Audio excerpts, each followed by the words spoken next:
Hello everybody, this is Mr. Zoeller, and today I'm going to be presenting a video to you on the Louisiana Purchase as part of our series on westward expansion. So we'll be going over the essential question and then what exactly was the Louisiana Purchase.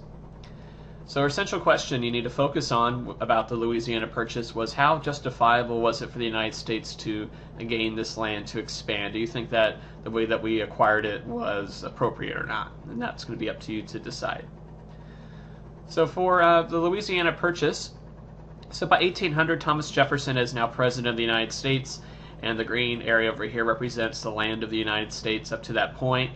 And more Americans are beginning to move west of the Mississippi River here and are growing have their own farms.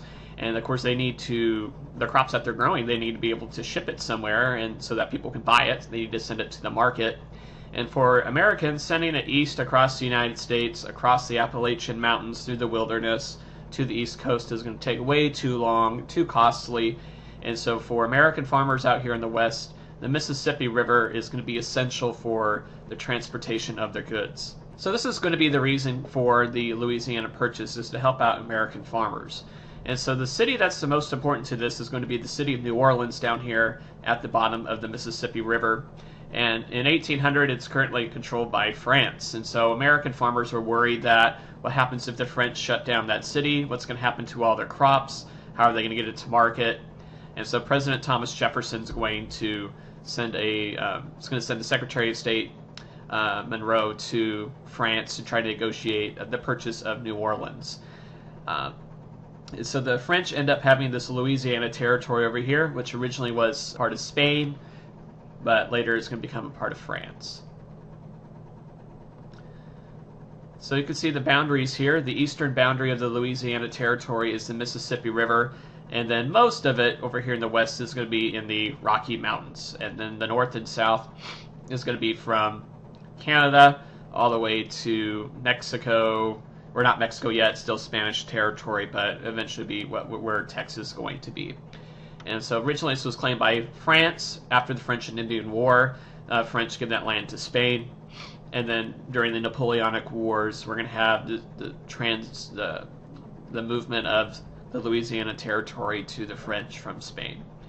And so Napoleon in 1800 is planning on using this land to grow crops, have French farmers go there, and the crops are going to be used to feed his men and also the slaves that the French have here in the Caribbean, as they have a few colonies there, sugar producers as well.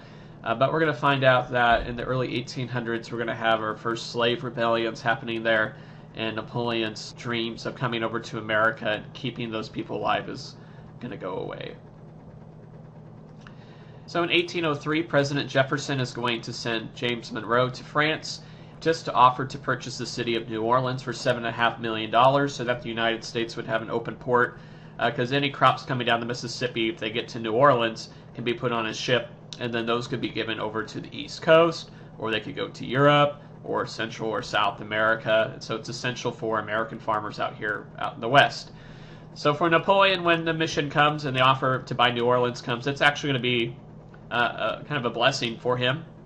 He needs more money as he's fighting a war in Europe, and after having the slave rebellions here in the Caribbean, he knows that his plan of using this land for farming is going to go away. He's also worried about the British up here in Canada, because he's planning on going to war with the British again, that the British will come and invade and take all that land. So instead of losing all that land, he decides, hey, I'll offer it to the Americans. They'll get some money out of it. The British don't get it. And so it's going to be kind of a win-win for the United States and also for Napoleon as well. So we get the message that Napoleon says, hey, instead of $7.5 million for New Orleans, if you offer me double, $15 million, I'll give you the city of New Orleans and the entire Louisiana Territory. So when you look at the price, it comes out to about 3 cents an acre, which is a huge deal. So there was some debate about whether this was a good idea or not. So this goes back to our essential question. So if we end up buying this territory, it's going to double the size of America. So that's a huge growth that's going to happen. Many Americans were worried, how are we going to take care of all that land? How are we going to enforce the laws out there? How are we going to govern it?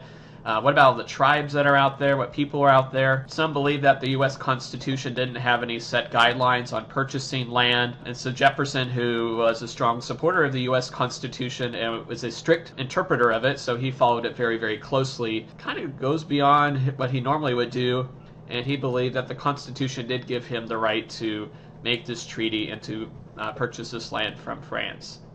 And then the other worry is that we still have a lot of money from the Revolutionary War that we still have a debt for, and so now we're going to spend another $15 million and go further into debt. So in the end, the Louisiana Purchase is going to be ratified, the treaty is ratified, and the territory is going to be gained in 1803, doubling the size of the United States. And as we'll learn later, Thomas Jefferson, before the purchase of the territory, is going to send Meriwether Lewis and William Clark and about 40 other men, called the Corps of Discovery, to search this area and see if there is a water passage to the Pacific Ocean from the Mississippi. And we'll learn about that in the next chapter. So here's the Louisiana Purchase. So you can see the original United States in 1800 and how much land was added in 1803. At the end of the video, you could click on the links to go and visit the other videos for Chapter 15 on the westward expansion. And this is Mr. Zoeller. Have a great day.